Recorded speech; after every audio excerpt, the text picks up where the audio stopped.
You're listening to the Surgeons of Horror podcast. Wes Craven, The Early Years. Invitation to Hell.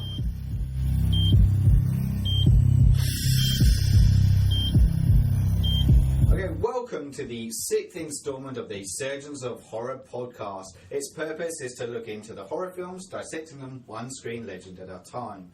Our first horror legend and focus for the upcoming seasons will be director, writer, producer Wes Craven, who sadly passed away last year and gave us, the team at Surgeons of Horror podcast, the impetus to gather ourselves together and look back at his career and the impact he had on the horror film genre. In order to successfully do this, we need a team of horror aficionados who will form the surgical team each episode. So let me introduce you. First up is yours truly, Paul Farrell, lead surgeon and host for this series of the podcast. I'm a self-confessed horror freak who grew up drawn to the dark work of the silver screen and threw myself into the arena, absorbing as much of the genre as possible with relish and glee, I might add. Joining me each episode at the operating theatre, and in no particular order, is Chief Surgical Technician Ben Skinner. Hello. Who will literally get into the guts of the subject. Welcome aboard, Ben. His next up is our head nurse, Miles Davies. Hello! Yes, his title's not to be scoffed at, though. If there's anyone that you can rely on at the operating table, it's Miles. If you need to have someone with an arsenal of knowledge at the ready when performing any operation. Arsenal. Yeah. And Miles' sense of humour, or in this case, horror, and his innate ability to draw on any subject to bring on the goods in order to make sure the surgical procedure is successful. Is paramount. So thank you guys coming aboard with your knowledge and know-how. So it's without further ado though that we will move on and dissect our sixth subject. It's made for TV movie, Invitation to Hell. Hell. So as is normal, the procedure that takes place is that we kind of look at the plot or lack thereof in some cases and dissect the film accordingly as we go through it in a linear fashion. I generally will talk through the linear part of it and allow my colleagues Ben and Miles to interject at points when they seem fit to discuss said narrative. Okay, so the film opens at Steaming Springs Country Club. Steaming Springs. Right. Hey! Should be in a carry-on film, really. It should be, like yeah. That. Anyway. I thought this was a carry-on film. Steaming Sprinkles. No, you get this woman with like this wild hair, wearing a red suit, and she gets run over, gets back up again, and then uses some mystical powers to fry the driver. And that's our intro to the film. Any observations at this point, gents? Yeah, pretty much set the pace, didn't it? Yeah. I cackled like a schoolgirl when that happened. The wild, crazy eyes and the wild, crazy hair. And I was in love!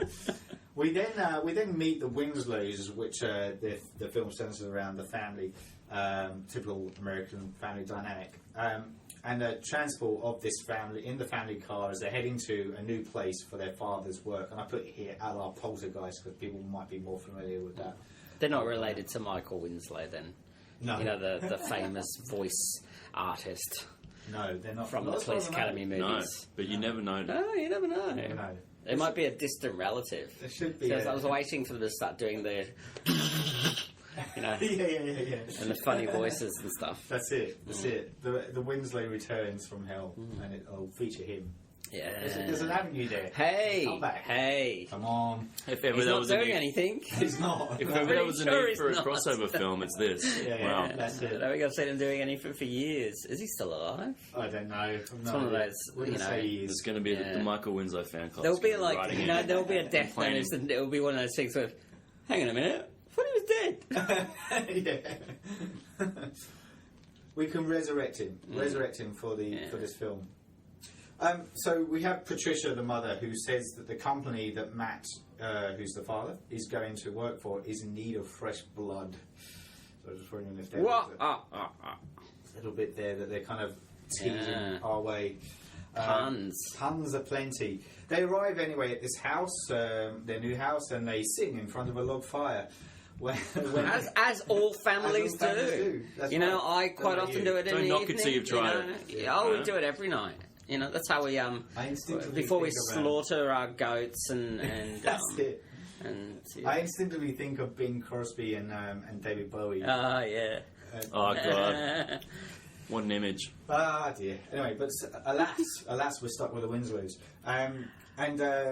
They arrive at their house, they sing a song, as I said, in front of a log fire, when there's a terrible noise outside that disturbs them. But fear not, it just turns out to be their friends, the Petersons. Oh, those wacky Petersons. God's sake, those Petersons. Scaring the piss out of their friends. Is it actually Halloween? No. It's not Halloween. They just... It's leading up to Halloween, isn't it? Because there's a Halloween party that... They reference it, yeah, because otherwise it's very... It's kind of fucked up, really. Randomly That you has would- a freaky mask and... So your next kind of scenario. Yeah. Yeah. Good thing she didn't stab them. Like, Yeah. would have got very traumatizing Hey, for kids. that's what happened with Oscar Pistorius. Oh, yeah. You know, man. somebody running around the house That's in a what- fucking Halloween mask, They lock and then themselves bang, in bang, the bang. bathroom. That's what They really clean happened. intruder. Accidents can happen. God damn the Petersons. See, that's the precedent they set. Oscar Pistorius would be a free man if it wasn't for the Petersons. This film was big in South Africa, yeah. Yeah, that's it. Anyway, look, they sit around an old piano whilst Pat stares wistfully at her wedding band as they kind of, was it a crossfade or something, into the sea. The next day, Matt, I'll get it right in a sec. Matt turns up at the office and he's greeted by Tom Peterson and Grace, an elderly secretary. Bob and Matt go into a lab where they are experimenting on a spacesuit, and there are plans to make it computerized, and a lot of kind of technical jargon is thrown around at this point. Then we go back to the house where some kids turn up, and they're one of the, I think they're the Peterson kids, I think. And one of the boys loses his temper and smashes a handheld console. Little bastard. Dick, basically, isn't he? In the next scene, the Winslows nearly crashed in their car when Jessica Jones, said wild-haired woman from the beginning of the movie, who happens to be the CEO of Steaming Springs, nearly careers them off the road. It's not Jessica Jones from the DC. No, there's all sorts of crossovers going on here, Yeah, but yeah. none of them are Don't get officially confused, licensed. Don't get confused with it. Oh, okay. Yeah. We next see the Patterson family being hypnotically in a trance as they then enter a steamed room. It looks like a steam room, like a sauna. I don't know about you. It was like Steaming anus. anyway, the steaming anus of Steaming Springs. And Jessica entices them in. Cut to next scene, and Matt is continuing to test on the spacesuit. Grace, his secretary, tries to warn Matt of something, but he appears oblivious to her comments. Matt then shows Jessica, the CEO, around the lab. She tries to convince him to join the club. Tom Peterson has received a promotion and also wants Matt to join the club. And the Patterson kids then come to stay at the Winslow's house for the night, and Mama Patterson tries to convince Pat to join the club. Are you sensing a pattern here by I any think chance? somebody wants them to join the club. I think they might want to join the club. Yeah. Join the club! Anyway, so... But what are the special offers on the club? Do they get special what are the drinks? benefits? You know? Yeah. I think they have The free golf? $5 schnitties on Tuesdays. Ah, see, I would join the club. Yeah. Yeah. It's all down to the snitty. Yeah. You can always judge how good a club is on the value and the worth of the schnitty. You might The have to width translate of the the schnitty. schnitty is a schnitzel. There's a schnitzel. Yeah. A schnitzel meal. In Australia, it's called schnitty. Schnitty and a mitty. Yeah. Okay. Well, we can see that we're really engrossed in this particular movie. Who was it? Schnitty. So, Mama Patterson is trying to convince Pat to join the club. So Pat then tries to encourage her husband, Matt, to join the club too. But Matt has reservations. At which point Pat questions whether he's afraid of success, and Matt takes offence to this and leaves the bedroom. He discovers at this point the angry Patterson kid watching a violent film downstairs. The war kind of film. Reenacting Clockwork Orange. That's it. Never did me no harm. The next day, Matt arrives to find Grace, the secretary, has been replaced. He approaches the boss about it, who dismisses it, but doesn't fail to mention joining the club to Matt. Join the fucking club. Just join the fucking club, Matt. Anyway, Matt and Pat are shown around the club by Tom, and they are greeted by Jessica, who extends the tour. So they're called Matt and Pat. Matt and Pat. Are you fucking kidding? No, it's the Winslows. Come on, It's Matt just and Pat. What was the scriptwriter even thinking? There's got to be a reason for it, Taking though. the piss? There's got to be a reain for it that we haven't Nobody picked does up that on. as a scriptwriter. Well, her name's Patricia, but they call her Pat or But Patty. still. Oh, I know. Why am I defending it? And maybe is it trying to show like how generic the town is and how like there's, I think he was just taking a piss. Nobody really noticed. Probably was. So they're shown around, as I said, by Jessica, the club. And Matt then hears like a groan and he's drawn into another room. He finds the sealed spring room, the steaming anus room. We will call it the steaming anus room from here on in. He enters the steaming anus. But he studies this computer panel on the outside and it's kind of like barring his way in. Because he's a big nerd, he just goes, computers. Oh, that looks interesting. He ignores the steaming anus. Yeah. He's drawn straight to the computer panel. Yeah, doesn't worry about the steam flying in his face. So at which point Jessica finds Matt and tries her womanly ways, but he just shuns her, and a rift is formed between Matt and Pat. Oh. Matt comes home with flowers and a bottle of wine because that fixes it all. It does. I've heard that. and It's in the marriage manual. And that's it. Just a bottle of wine, flowers. They give it to you when you get married. Do they? They Just give get it. a case Here's of the them. book. Yeah. Here's the book. Learn how to fix a marriage, and it's a bunch of flowers and a box of chocolates And a bottle of wine. In dire situations, a bottle of wine. And sometimes heroin. Sometimes heroin. Crack is always a good relief. In front of the kids. Yeah, That's interesting. nothing like smacking up Mum and in front of Dad the just kids. Taking a couple of lines, kids. Yeah, we're just having a heroin holiday. We've hit the Just, rocks, literally. Whoa! Okay. All right. So We went to the club. that's it. Jessica encourages Pat and the kids to join the club without Matt, and we then see them, the kids and Patricia, being invited into the steaming anus room by Jessica. Chrissy, the daughter, hesitates but is just pushed inside the anus by Jessica. Get in the anus. Get in there. Now the whole family try to persuade Matt to join the club, and the trusty family dog senses that something is amiss. It's always the dog. This is a recurring theme in these films. The dog The is dog. the I think smartest Craven- one in the I reckon the dog was in the original script. I reckon that was insisted upon by Craven. Grace's husband. See, every dog I've ever owned is fucking retarded. Like, it's stupid. Dogs It wouldn't are be retarded. Yeah. You say a dog is like its own there you Miles, go. so Gotcha. don't blame the dogs. So you wouldn't trust your dog to save Save us someone from a burning fire. building? from a burning anus. But anyways, Probably not. I can barely trust him alone in the house with a bloody closed bin. this sounds dodgy as a question, but is your dog a licker as opposed to a barker? Oh, he's a bit of both, really. Okay. So it is territorial. Yeah, true. Yeah, he's something. You never know. If you were in danger, never it know. could Yeah. up its game.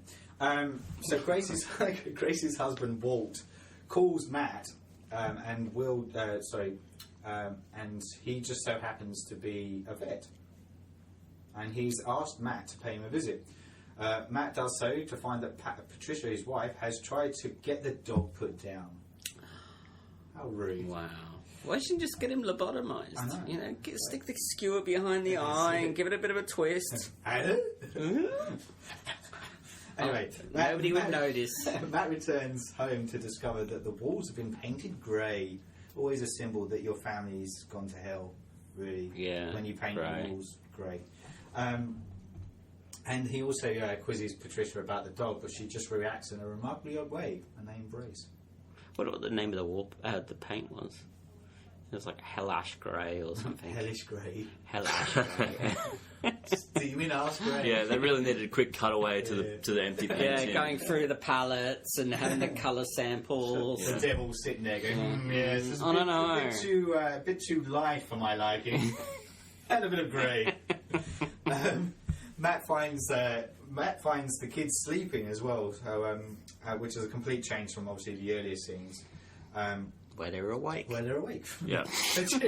Patricia jumps out on Matt and wants to make love to him, and she's extremely physical in the throes of passion. What's wrong with that? Nothing at all, just very... Fixed. Yeah. Family fixed. That's it. Bottle of wine did the job. Fuck yeah. Matt calls up Walt to see if Grace is okay, only to find that she's been killed in a car accident. Damn it. Matt finally realises that Grace was trying to tell him something, so he begins to do a little bit of investigating of his own. So he sneaks into the club to check out the steaming anus room. He uses a gadget to bypass the control room, and he finds the room. At which point he's attacked by a guard but defends himself and electrocutes him. Matt then returns home to find Chrissy has ripped up a teddy bear or some kind of stuffed toy. She's acting possessed. Matt realises that she's not his daughter and that it may have something to do with the club. He's a smart one, this guy. He's then attacked by his son, and he locks them both kids in the closet. Best way to deal with kids. It's kind of ninja style, isn't it? Like ADHD kids, just lock them in a closet. Yeah. I'm done with it. How? Work for Victorians. It is. Just shove them up a chimney. No, I don't have a daughter. What's that noise upstairs? Oh, nothing. What's in the walls? At which point, Q, obviously Patricia coming out on the warpath, she tries to attack him with a club. The club again. That's it. Hitting the club. Matt flips her onto her back and then makes his escape. He goes to the lab and puts on his spacesuit. As you do. And Bob finds him doing so. Bob Peterson, this is, who pulls a gun on him, and then Matt just defends himself by shooting Bob with a laser. Well, it does. Laser does outdo a gun. Yeah. I think. I've got a gun. Well, paper, rock, scissors. Yeah, exactly. Yeah. Don't know what the third component would be. Rock. Toothpick. I've got a toothpick. Nuclear weapon. Global thermal nuclear war. So where was I? Completely lost now. So he's killed Bob, and then Matt then arrives at the club dressed in the spacesuit, pretending to be Bob. But Jessica sees right through the disguise. Bob tries to form a wall of fire between him and Jessica, but she simply walks through it. And so then Matt goes into the steaming anus room as a result. Once inside, he finds the temperature continues to rise and a cavernous interior. Armed with his Preparation H. That's it. Jessica follows him and he tries to shoot her, but to no avail. He then hears screams of his family calling for him from the cavern below. He jumps off the precipice into the unknown, at which point we're greeted with this reversed negative style image, an almost mirror image of his own world. Matt goes into the house to find Pat at the piano. Having a good old sing-along. Doing a little, needs that Mother Brown scenario. Singing Katy Perry. That's what I imagine hell to be. That's what I imagine hell to be. Is like just continuously. It's like Katy Perry and Taylor Swift on the loop. I think you're talking about the work toilets here. Yeah. Is that what you're referring to? That is the steaming anus room. It is, isn't it? It's like join the club, come to the work toilets, and listen to the cool music. By the sounds you hear in there sometimes, I think some people do have steaming anuses. Yeah, there's some. That's a whole new podcast right there. Yeah, we'll talk about it another time. So we have Pat imprisoned at a piano, and Jessica once again tries to use her womanly charms on Matt, but he resists. And what does she learn? I know. He breaks through the barrier surrounding Pat and embraces her. And then he does the same for his own children, at which each barrier is broken down. Each time that happens, Jessica's powers are destroyed, until suddenly they awaken to find that they are back in their own house again. It was all a dream. In their own world. And they learn that there was a fire at the club. Ah. Their world is back, and normality has been restored. As we close credits on a still of the parents. Yes, it was TV movie hell. We lived through it for you guys. So you don't have to. You don't have to. Although you may like it. You might. You know, if you like really shitty movies. Well, that's what I was just going to go to. So your initial response is... Yeah. You know what? It's a TV movie of the 80s, so, Yeah, you know, it's what true. can you expect? If you TV were was sick- renowned for being really shit in the 80s, especially Yeah. out of England, out of America. Yeah. Like, it was only when eventually Moonlighting came out that was pretty much the saving grace of TV. Moonlighting. So good. That's when it threw it on its head, basically. Absolutely. The rest of it was just shit. Jesus. The highlight of the week was fucking Matlock and Jake and the Fat Man. Oh my god. It's very TV soundtrack as well. There's like one theme that just keeps getting repeated like over and over again. Yeah. And it Very much so. doesn't quite sound horror movie. No. It sounds more like And you know it's an 80s TV movie because it's got Robert Ulrich in it. Or whatever his name is. Ulrich? Ulrich? Ulrich. coming to a straight to DVD movie near. Well, this is a fair point. And before we get into the players of the piece, which is what we tend to do, so just on that note about the TV movie kind of world, I guess. Like you're right, it's very much of that ilk. What did you, I mean? Like when you were sick, if you were sick at home as a I don't know prepubescent kid, it's the sort of thing that you'd end up watching. Yeah, wasn't it? it's great for kids. Yeah. Exactly. Says it all. But as soon as you start pulling the plot and all of that rest of the It reads as a usual film really stuff is as though I don't know ridiculous. if it is based on. I presume I should have studied this a bit more. I don't know if it's based on a trashy novel, but it feels like you're watching the recounting of a trashy novel. But that was TV movies anyway in the 80s. Was trashy novel. Like, it went down that route. Oh yeah, and this is all the hallmarks of it. All right, so let's look at the characters of the piece. The players of the piece that take up the characters. We've mentioned Robert Ulrich, who plays Matt Winslow. He became a prominent figure on American TV, as you've kind of already hinted at. He starred in over 15 series, including a popular series called The Lazarus Man. He got 2 Golden Globes from crime drama series Vegas. One of the most notable film roles he was in was Magnum Force, which was part of the Dirty Harry series opposite Clint Eastwood. Do we want to talk about him at all? About his... He just pretty much impact? played the same character He's an in American every dad, single isn't he? movie. Yeah, he was like the everyman. He was the Harrison Ford of 80s TV. But with half of the charisma. Yeah. I don't know.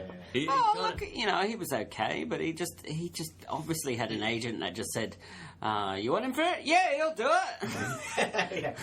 Wasn't exactly the best detective in the world. Like on the case, No. like he's very slow to catch on to. I think He's got that, the sad you know, puppy dog eyes for I most guess of the It's a movie. script though. It's the one kind of- shit. The one kind of factor about him, though, is that he stands by his principles from the get-go. Like he's the one that doesn't kind of fall its way to the steaming anus club. And Well, yeah. Well, I mean, you got to have that character though. Yeah. but they even start setting that up before. Like he's against. He wants to cling on to. Like he doesn't feel the need to buy new things, buy new furniture, and give over to this suburban doesn't life. like change. Which is No. weird considering he's a technologist, embracing the whole computer revolution, basically. He's a Yet he fears change.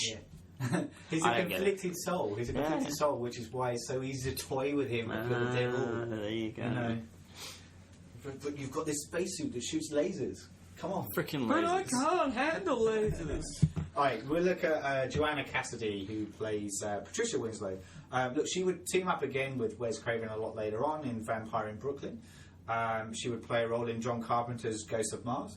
But she's probably best known for playing replicant Zora in Ridley Scott's Blade Runner. Other notable roles that I threw in there as well was Who Framed Roger Rabbit, The Fourth Protocol. Don't Tell Mum the Babysitter's Dead. Dead. Yep. Love it. And she also played the role of Margaret Cronenworth in 6 Feet Under. What do we think of her in this? Because she's another good actor that's just kind of wasted away, really. Like, as you said, she's in Blade Runner and she's fucking great in that. Yeah. And, she's a quality actor, but she's just thrown away in this sort She's of... the doting the housewife. wife. Yeah. Which is pretty For much this- standard for what they did with, movies and TV shows in the 80s in America with, the women were always secondary citizens. But I mean, at least her character like brings up her frustration a few times with like that the fact that she is just waiting around for him to come home every day and kind of thing. But not necessarily doesn't really fight against that type though. No, the film itself doesn't really comment on much. Not at all. Well, it's very much of the time. You know, there wasn't really that much in that way, was there? Of talking around, you know, trapped housewives and. Like all she seems to care about is getting new furniture. And she had there was nothing going on there, like with her. No. Like there was no character development for her, and there was nothing that she actually. You could have put a block of wood in that particular role, and it probably would have done exactly the same job. Which is like, that's no disrespect to Giant. No, exactly. But it's just that really just. Yeah. She was just a secondary citizen to the lead character, that's basically. It. Yeah, exactly. So. Starring a block of wood and a steaming anus. What happens when the two meet? Let's see that block of wood enter the steaming anus. Okay, so we have Susan Lucci, who plays Jessica Jones in this. Now, talking of daytime TV, you know, she was daytime's leading lady, and I'm saying that in quote marks.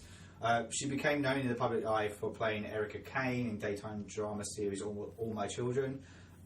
She has a star on the Hollywood Walk of Fame, but then again, so does Donald Trump, so go figure. What the fuck? yeah, apparently. More recently, she's been playing the role of Genevieve Delator in Devious Maids. I guess like she's supposed to be the demon in this, isn't she? She's and what's different in this turnaround that she's a female, the demon representing a female figure in succubus type. So it's all about temptation and temptation is the thing in this, isn't it? It's all about material and the attraction of what material offers, and that has no effect on that, and neither does her sexual ways apparently. But yeah, like, what do we think? She's not terribly threatening. No. Like, she's not really. She never gets to that point where she's like, you truly fear. That's exactly. You just think that she's got wild, crazy eyes and she may fuck you. You know? Yeah. But I mean, that end scene, I got paint your house grey. I got such a Sigourney Weaver at the end of Ghostbusters vibe from that the end scene. Even the hair is done. I reckon they were probably trying to copy because this would have been after Ghostbusters. Ghostbusters is like 83, I think it was. Ghostbusters was 84. What is it? 84. So this was I thought this was earlier than that, but let me just check. No, yeah. Oh no, that's the wrong date. I'll make a comment on that afterwards. I thought this was 80. Hold on, this came before. So it's 85 or 86. This one. Yeah, because that would have been after Ghostbusters. Yeah, because The Hills Have Eyes Part 2. Yeah, 84. 84. So, okay, so it would have been before Ghostbusters. Right, or it could be around the same time. It was the same time. So you can bet that they... Maybe it was just a common theme. The demonic... They probably added that at the last minute after we saw Ghostbusters at the movies. Yeah. Hey, wait for that. This is what the kids like. Yeah.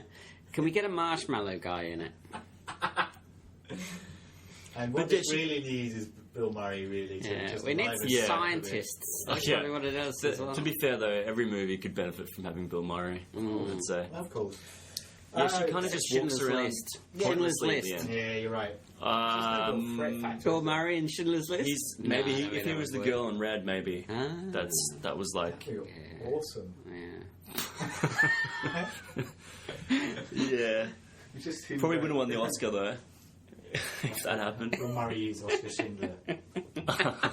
It gives me headache. Just someone's going to rotoscope him into that at some point. It'll be easily done. Okay, so let's just look at the other few characters and actors in the piece. We've got Tom Peterson, played by Joe Rigobuto. Don't know if that's how you pronounce his name. Most known for playing Frank Fontana in. That's right. But he was also in. He played Marvin Baxter in Raw Deal, and he was Norman Tuttle in Street Hawk. God damn, I love Street Hawk. I don't remember. If there's anything we know about Paul, it's his love for Street Hawk. Was it the motorbike one? I remember that now. Basically Airwolf, but with a motorbike. But with a motorbike, yeah. Come on. It was great. He's actually wearing a Streelk t-shirt right now. So I was a huge Murphy Brown fan. The music for Street Hawk, just to go off on that for a minute, was by Tangerine Dream. Oh, wicked! Yeah, so holy shit! Credit to it in that respect. Sorry, you were going to say Murphy Brown. Oh no, I love Murphy Brown. So yeah, Frank Fontana was great. Yeah, so. yeah, that's right. Yeah, he was very good as that. And in this, he's pretty much just playing the neighbour next door guy that. Well, he's the family. That family's there to replicate a family being enticed into hell before their family does. Yeah. It's kind of it, so does he die? He got shot with a laser. But does that mean that he's dead in like? No, because it wasn't him. As the demon. So my theory, my rationale, right? I know. Oh, okay, we're going to go into that because it is a bit. Well, there's a line in it where, or something where, like they were saying, like that's not the because that his Patricia is like the evil personification of her, so he has to go down into hell to rescue his wife and his kids to bring their good souls back, right? But so by that theory, the Petersons have gone to hell, but all he's done is killed the evil personification of Bill Peterson. What's his name? Bob. Tom Peterson. But then, or Bob Peterson, whoever it is, bloody Peterson. But does that mean that the Petersons are still trapped in hell? Well, because they've not been. Did he break them all out, or by killing that? He broke. He just broke only his only family. That's selfish ass. So you can see it. That He could have burning. helped everybody else out. That's it. So all these people that have been enticed, And he just went, fuck them. yeah. So They were there basically before I the whole town is like wiped out. It's Yeah, well, yeah, or full of bastard versions of the people that were there, because it's all the evil personifications of them that are roaming around. Yeah. It's deep, man. Steve, this is where we go in these podcasts. You go Get deep a trashy 80s TV movie. Turns into Orpheus. deep into the steaming anus. All right, let's get into the exciting part, because we have. Oh no, not yet. Sorry. Kevin McCarthy is in this, who plays Mr. Thompson. Now he. So that's the boss. So he was in the 1956 version of Invasion of the Body Snatchers as Dr. Miles Bennell, and he plays the cameo in the 1978 version. And he's in every single Joe Dante film he's alive for. Yes, So, that's right. yeah. Yes. Him and Dick Well, I Miller. put in here, like, I pulled stuff out here, like, he was in The Misfits, The Howling, speaking of Joe Dante, Twilight Zone, the movie Inner Space. He played Grandpa Adams in the Addams Family Reunion. He was also Oscar nominated for his role in the 1951 Death of a Salesman. Oh, okay. So yeah, hats off, credit to him. There's not really much to say about his character in this, to be honest with you. I merely just want to list the fact that he is actually a credible actor. Yeah, he's a good character actor. Yeah. Just sort of, yeah. I mean, I know him from Joe Dante. I was been talking to you yesterday about Joe Dante films and just going, basically he's got a staple of regular actors he goes to from the old Roger Corman days, and so there's Kevin McCarthy, Dick Miller, and I'm sure there's somebody else as well. I'm sure there's a woman, but I can't remember who it is. So, yeah. Well, probably for maybe a future Joe Dante podcast discussions, if we choose to select him as a subject matter. So we'll move on to the kids now, because they're of particular note, because we have playing the girl, Chrissy Winslow, is Salil Moon Fry, who's probably known as Punky Brewster. But she did rock up in Sabrina the Teenage Witch, kind of like later episodes, playing Roxy King, who was, I don't know if you guys ever followed it, but she was like the huge fan, university flatmate, I think. Pops up later on. She now runs an organic speciality clothing shop for children, whilst also running a blog and web series on child rearing and women's issues.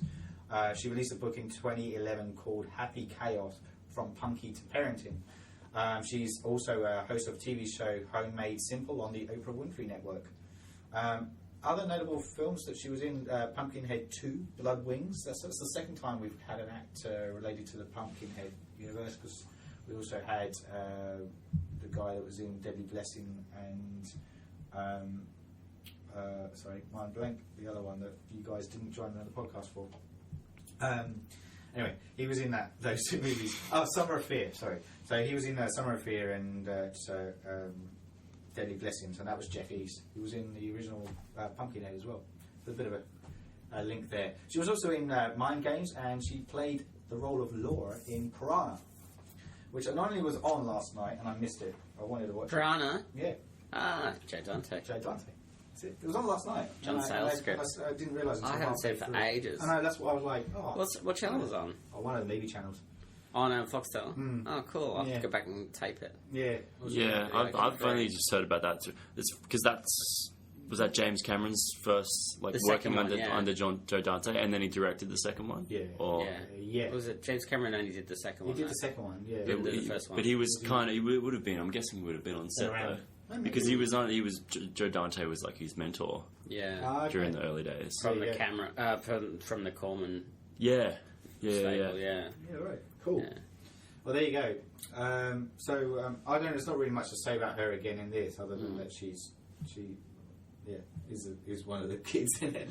Speaking of which, the other kid is so the Robert Winslow character is played by Barrett Oliver. So he was Bastian from the Never Ending Story. He also was Daryl in the film Daryl. Great film. He also was in Cocoon and Cocoon: The Return. That's right. And interestingly, I put down here he was in the short version of Frank and Weenie, Tim Burton's Frank and Yeah, Weenie, that's right. which I completely. His student film, wasn't it? Yeah, that's right. Yeah. He's now apparently working as a photographer. So there's two kind of 80s kid stars in this movie as well. That so actually grew up and relatively normal. as far as we know. Haven't robbed anybody or been crack addicts or... Yeah, so it can be done, kids. Yeah. The other two actors I just want to quickly note before we move on to our final analysis is just that Craven's regulars at this stage. Michael Berryman returns. So he was in The Hills Have Eyes, as you know, that we discussed. He plays the valet. Not that you'd recognise him. No. But yeah, he's the valet guy. And Virginia Vincent, who plays Grace Henderson, the elderly secretary, was in The Hills Have Eyes too, playing the mother. Oh, yeah. So normally we would go on to talk about shock factors in this next section, but I kind of put a question mark because I didn't feel there was any. No. That's what I was waiting for. That the last act just, especially like you think at least there'd be something in that last act, but it just doesn't quite There's just happen. a lot of running around and Well, it's just falling the bad guy is basically just walking through flames in slow motion, and amazing. she can't really do anything. Like she can't stop him from. Yeah. It's not as daunting as like the T-1000 coming through the flames at you, is it? When you've got Sigourney Weaver lookalike impersonator. Weaver's wild hair. It's not on par, quite frankly. All right, so we'll swiftly move on then to the director's note. So just some kind of bits and pieces around Wes Craven. So during the pre-production phase of Invitation to Hell, Craven was also in the midst of sound mixing for The Hills Have Eyes Part 2. And he was also doing a major rewrite on something called A Nightmare on Elm Street. I've heard of that one. Yeah, have you heard of that one? Yeah. So that's kind of where he was at in the land of creativity, so to speak. And so he had a lot of things spinning at the same time. He directed this made-for-TV movie from a script that he didn't write. I think he wanted to add that component to it. And he went on record saying that this was the most... I don't think anybody wrote this script. I think it was just like churned out from some 8-year-old's anus or something. The steaming anus. I don't know, the steaming anus. Created it. Yeah, it's just ridiculous. Well, it's funny you should say that, because Wes Craven went on to quote on record that this was the most preposterous premise I've ever filmed.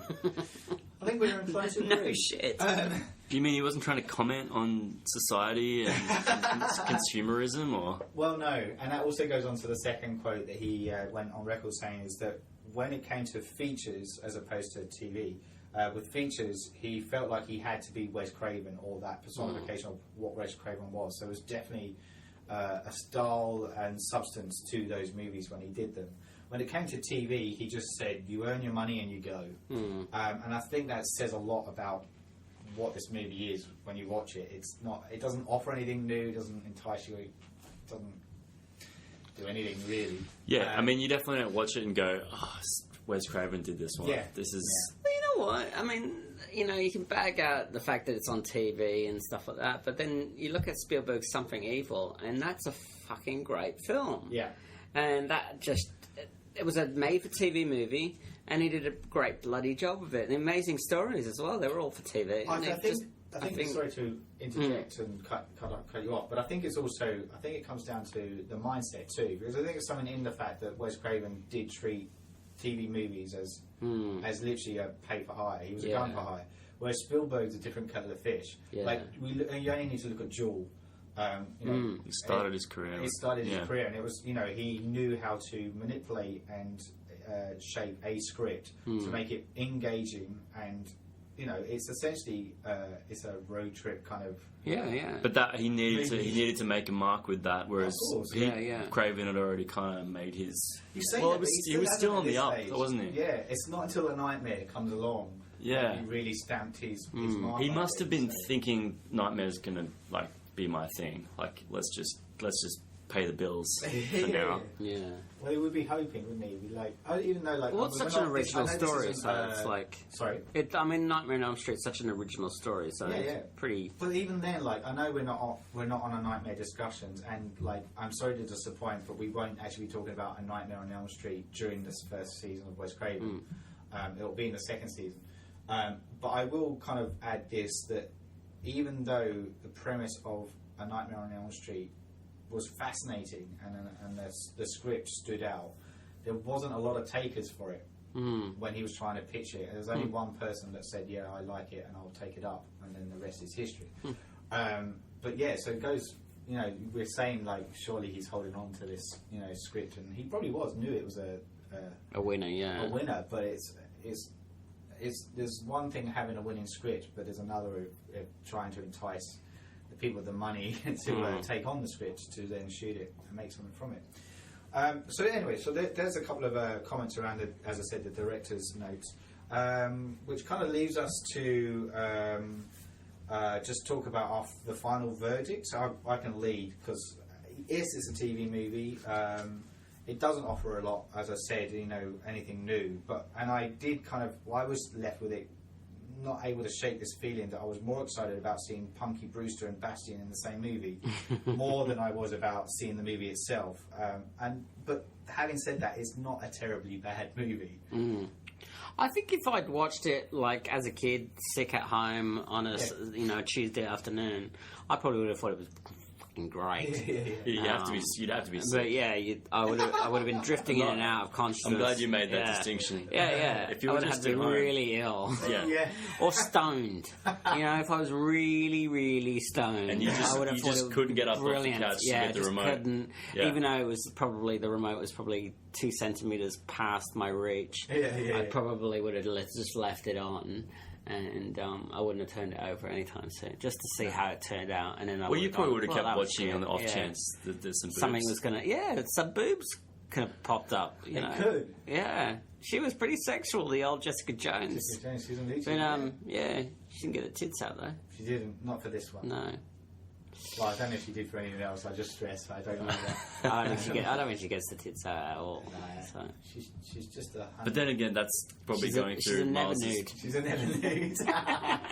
Love it. That's the real reason why Miles didn't enjoy the film.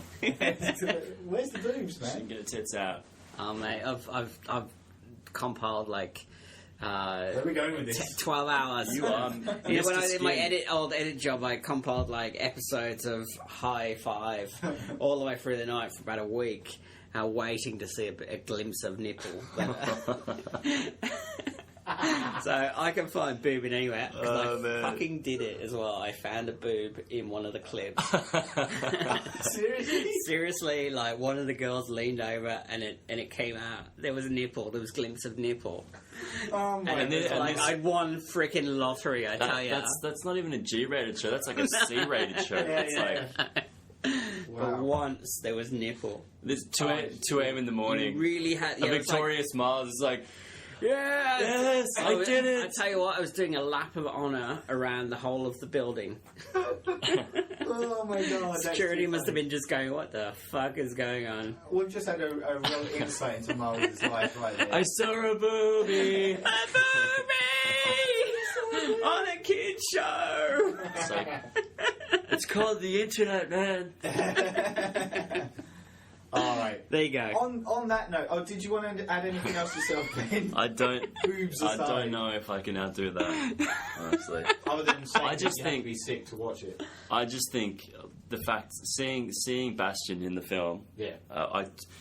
Because I didn't pick up the whole film. I'm just like, who the fuck is that kid? Like, I know that kid's I think I've face. just about seen everything that he's been in now. His entire collection. career. Yeah. Well, he kind of was like the Macaulay Culkin of the 80s, Yeah, wasn't man. he? Yeah. Well, even though, there was a few different child actors during Except he that could decade, act. but yeah, well, yeah. He could play the moody preteen kid. I liked Macaulay Culkin in what's that film with him and Elijah Wood where he's the psycho little Oh, the good son. yeah. Yeah, that's Oh, the good. good though. son. Yeah, Oh, yeah. yeah. That's probably the most acting he's had to do in that film. Kind of a dark movie, Yeah, Yeah, good film. but Love it. yeah, much better than this one. But yeah, like, as you said, like as I enjoy watching shit movies, but there's like a gentle balance between so shit that it's good and just plain shit. Yeah. You just need to throw some gore in it. That's all. That's what it was missing. And And I think that's where you're restricted, though, isn't it? Because again, we're coming back to the fact that it's a daytime TV movie. We should stress actually, so it's not even like prime time. But it didn't. I don't think it knew that it was shit. Like if it knew it was shit, like that opening scene, I'm like, this is gonna be like they're gonna do this all the way through. Like, because it was so ridiculous. Like, fucking limo driver just like burning up in this car, and I thought it was meant to be funny, but then I realized it actually wasn't meant to be funny.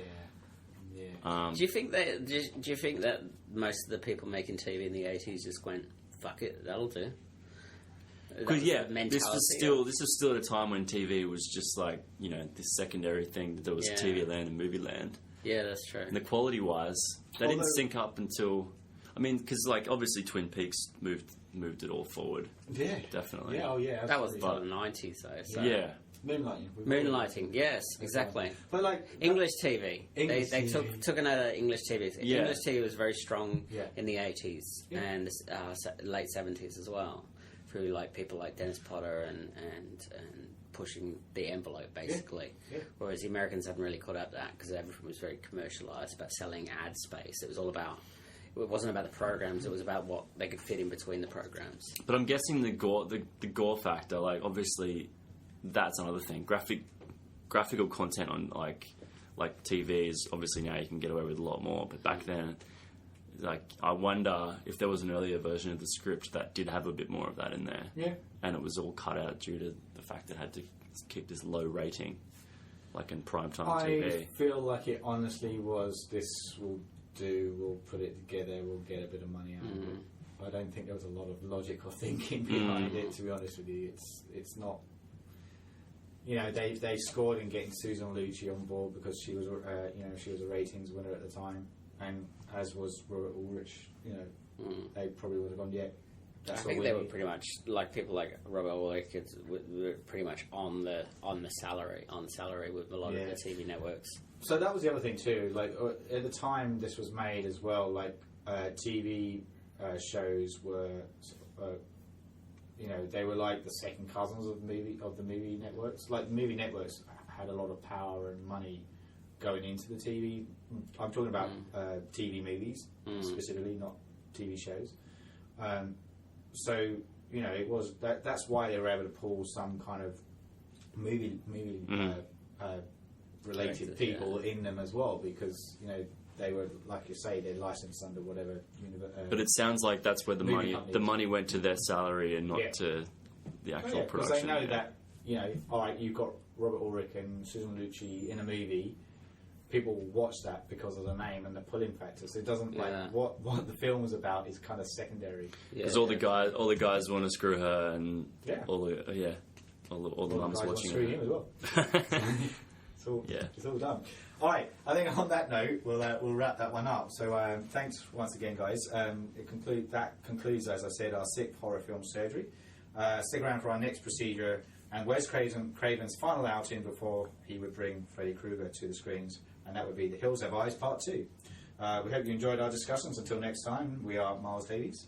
Hey, bye. And Ben Skinner. Goodbye. And your humble host, Paul Farrell. Thank you.